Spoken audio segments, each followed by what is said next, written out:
2년 전 주변을 안타깝게 한 청주 중학생 사건이 있었는데요. 당시 의붓 아버지의 구속에 대한 부실 수사로 두 학생이 극단적인 선택까지 했다는 유족 측의 주장이 있었습니다. 법원이 이 정황이 담긴 수사 보고서를 유족에게 공개하라고 선고했는데 검찰이 이를 또 거절했습니다. 단독 보도 송국회 기자입니다.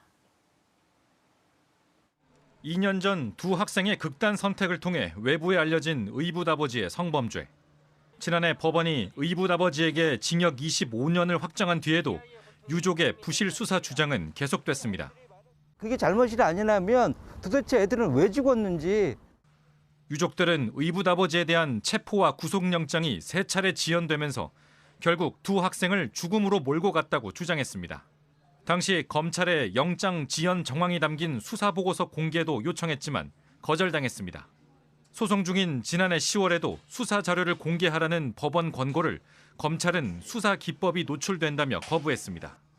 이에 유족들은 검찰을 상대로 정보 공개 거부 처분을 취소하라며 지난해 1월 소송을 제기했습니다.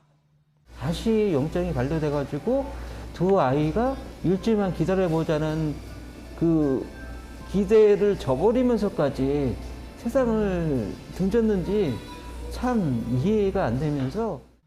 이후 1년 만에 청주지방법원은 유족들이 제기한 소송에서 수사 정보에 수사기관의 직무 수행을 곤란하게 할 만한 내용은 포함돼 있지 않은 것으로 보인다며 정보 공개를 판결했습니다.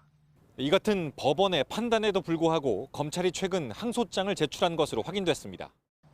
이에 검찰은 법원과의 견해 차이가 있고 소송 중인 사안이라 밝히기 어렵다며 구체적인 답변을 회피하면서 부실 수사에 대한 유족 측의 의구심을 더욱 키우고 있습니다. KBS 뉴스 송국혜입니다.